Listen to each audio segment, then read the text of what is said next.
Gloria Fukomachi from Staged Revolution is here to give you a workshop on grant writing. Please welcome Gloria!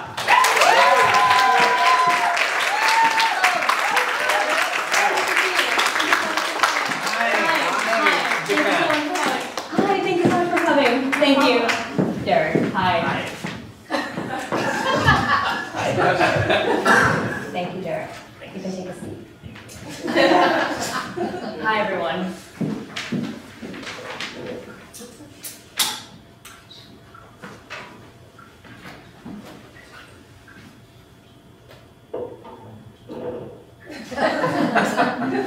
Hello and welcome, everyone. Hi. How are you doing tonight? Great. Really good. Thank you so much for coming to Grant Writing 101, a part of Staged Revolution's workshop series.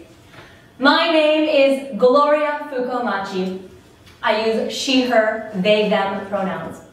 I'm the artistic director of Staged Revolution. And before we begin, I'd like to acknowledge that we are gathered here today on the unceded and occupied territories of the Musqueam, Squamish, and Tsleil-Waututh First Nations, colonially known as Vancouver. And on behalf of Staged Revolution, I'd like to extend my gratitude to be working, living, and playing on Turtle Island as a settler born to immigrant parents. In my work, I strive each and every day to do right by and give back to my community as a leader and steward on these lands. And I'm so grateful and honored to be your workshop facilitator today. Thank you. Thank you all for coming. Thank you. And a huge thank you to our funders.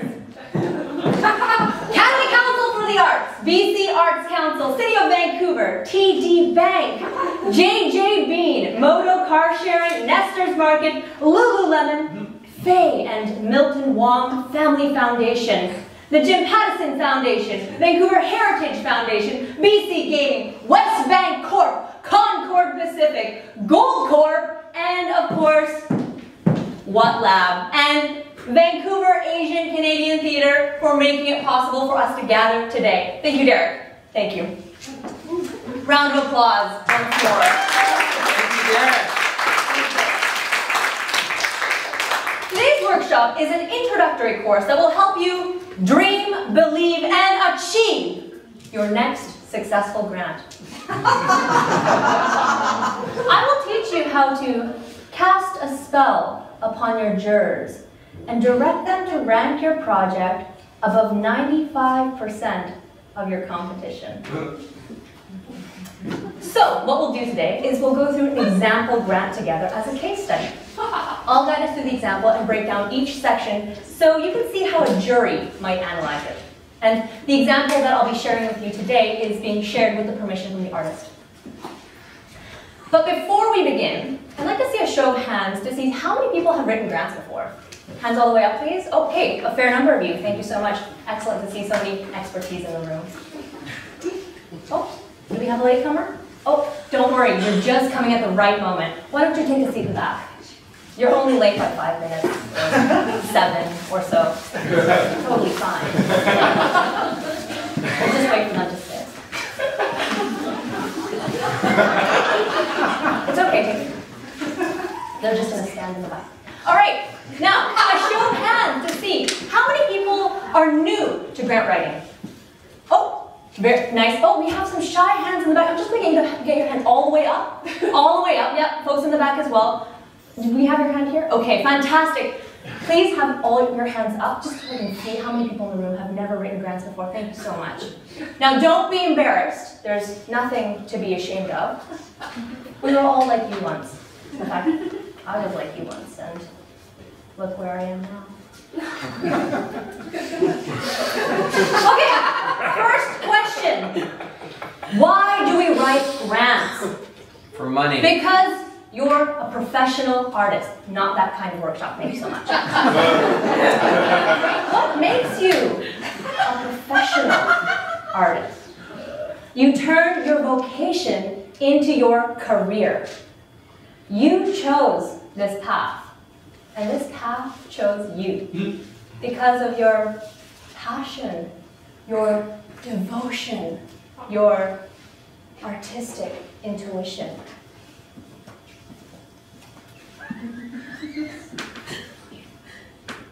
We are anchored here, caught between white, foaming shores. This is our nature. A Zen koan told to me once by my Buddhist philosopher. Now, first and foremost, we are artists because we love. We do it for love. And we're all here because we want to make the world a better place. That's why my theater company, Staged Revolution, is 100% committed to decolonizing theater from its Eurocentric roots. Hence our motto, pro bono publico. That's Latin, meaning for the public good, which is at the heart of all of the work that we do. And we do anything for art. Anything.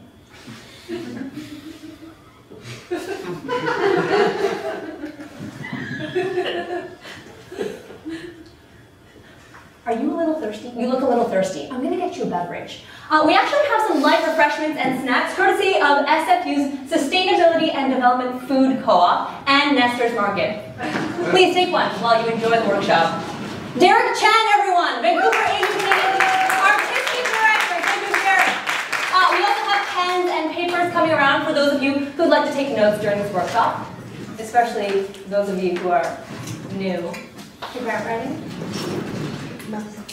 Pens, papers, show of hands to see who is new to writing grants here. Oh, we'll just get one right here, yeah. We'll have one person up here, fantastic. Looks like a couple people maybe in the back would like a notepad, thank you.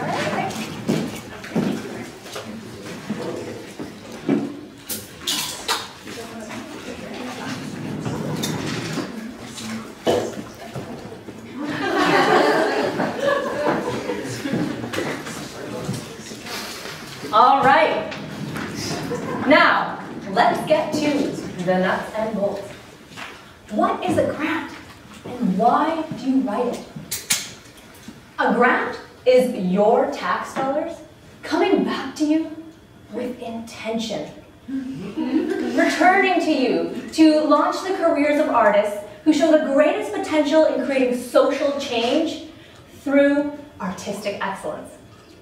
Receiving a grant means that the public looks to you to further social progress, to offer hope and joy, to restore faith in humanity, to energize a new generation of community activists, which could lead to more affordable housing, gender-affirming care, universal basic income, inspiring ordinary people to pick up microplastics from the ocean, one particle at a time using tiny upcycled tweezers, ensuring the future of humanity, all by watching plays together. And in order to do that, you need an idea, and not just any idea, an idea worth paying attention to. In a slush pile of 100 grants, what makes your project stand out? Why you, or you, or you? Think about it. All right, now, before we get to the example grant, I'm going to show you the archival footage of the artist whose grant we'll be analyzing today. Take a look.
the artists we'll be discussing today. Let's get down to the juicy giblets.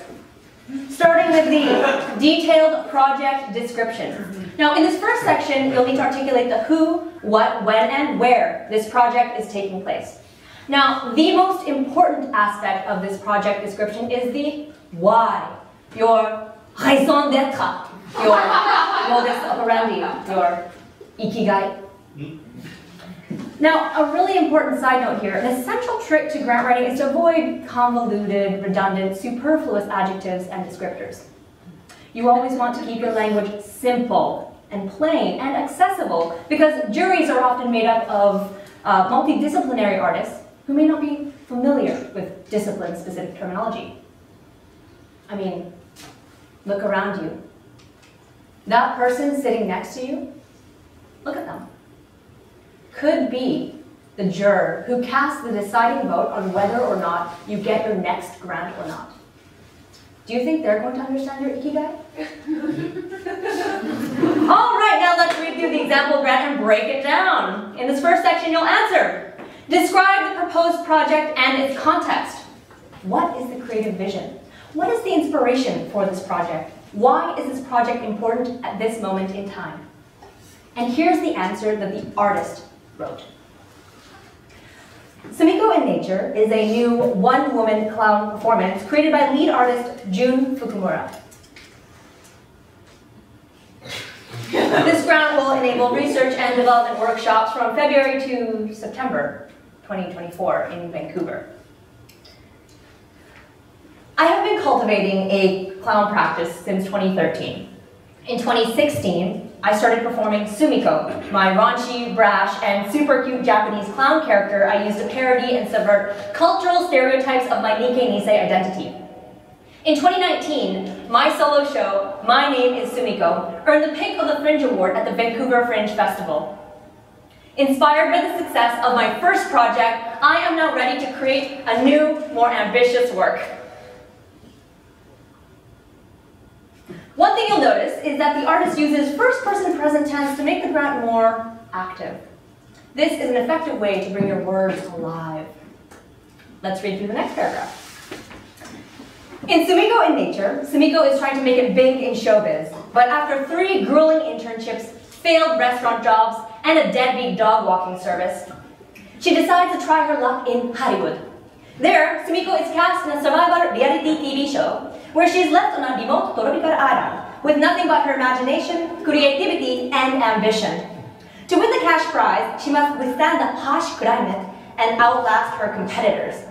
This one-woman solo show starts out in a dreamy oasis and gradually disintegrates into a horror house of mirrors. In this paragraph, you'll notice how visual the writing is. You can almost feel the words jumping off the page. Let's read through the next paragraph. As one of the few female, queer, neurodiverse Nisei artists in Vancouver, I feel immense pride and responsibility for my work. My intersectional approach blends North American and Japanese sensibilities, resulting in a uniquely bicultural form of comedy. It is rare to see experimental physical comedy created by Asian women in Vancouver. Undoubtedly, trailblazing through the boys' club of comedy is personally and professionally risk-taking, especially given the rise of Asian hate. Nevertheless, my work proactively dismantles discrimination to strengthen the praxis of cutting-edge feminist Asian comedy. In this paragraph, the artist uses words like only and female and queer and neurodiverse, Nisei, pride, responsibility, intersectional, bicultural, Asian women, trailblazing, risk-taking, Asian hate, proactively dismantles discrimination, strengthen, praxis, cutting-edge feminist, and Asian. We can see that in just one paragraph, the artist uses the word Asian 3 times to demonstrate the fact that she is, in fact, Asian. And not just any Asian. She's Nikkei-Nisei, second-generation Japanese Canadian. She also uses words like queer and female and women and feminist to illustrate her politics on gender equity. Further, by using terminology as in praxis. This artist demonstrates her academic literacy. You can tell she's educated in contemporary performance theory. Now, strung together, this artist demonstrates the capacity to single-handedly abolish Asian hate with her comedy. A powerfully convincing argument. Now, just a quick side note here. It is not advised that you use equity-seeking identifiers if you do not belong to these minority groups, because, of course, that would be misrepresentation. However, if you do belong to one of these minority groups, it is highly advised that you really lean into it and fully embrace those identities, so the government institutions have a holistic understanding of who you are as a person. Now, I understand this may feel like navel-gazing, but rest assured, this is simply inquiry into your own self-presentation. Alrighty, let's move on to the next section. Community engagement and impact. In this section, you'll answer the following questions. Describe the project's relevance to or intersection with equity-deserving communities. Through this project, what action is the organization taking to support equity, diversity, inclusion, and access? How will the project impact and engage with your identified groups? Does the project engage with and provide sustainable benefits to diverse and or historically underserved communities and their artistic practices? Or will there be opportunities for the audience to engage in talkbacks, workshops, discussions, exhibitions that are complementary to or further explore the artistic work? How will you promote the project to the intended audience? How is this outreach and promotion plan relevant to the intended audience? Maximum word count for this section is 250 words, meaning no more than 1,700 characters, including spaces. And because there is a strict limit, it's important not to repeat yourself. For those of you who are writing down notes, I want you to write that down. It's important not to repeat yourself.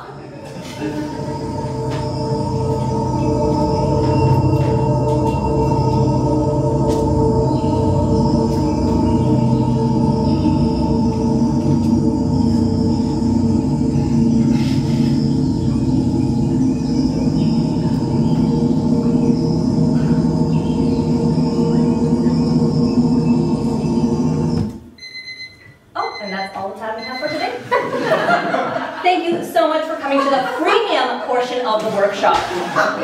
For those of you who have paid for the full-length platinum level workshop, you'll see you at the designated time and coordinates encrypted in your signal message. For those of you who would like to continue with the workshop, you can scan the QR code or visit www.stagedrevolution.org for upcoming workshops and events. Thank you so much and enjoy the rest of your evening. Thank you.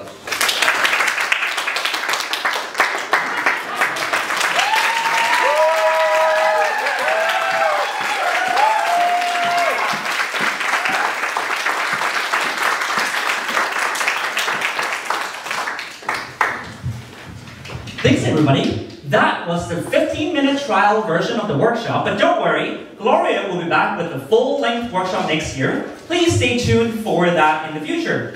If you'd like to know more about Gloria, please visit Staged Revolution's website and sign up to the newsletter online, or you can also sign up for her newsletter on the hard copy just back there. Thank you everybody, and we'll be back in 15.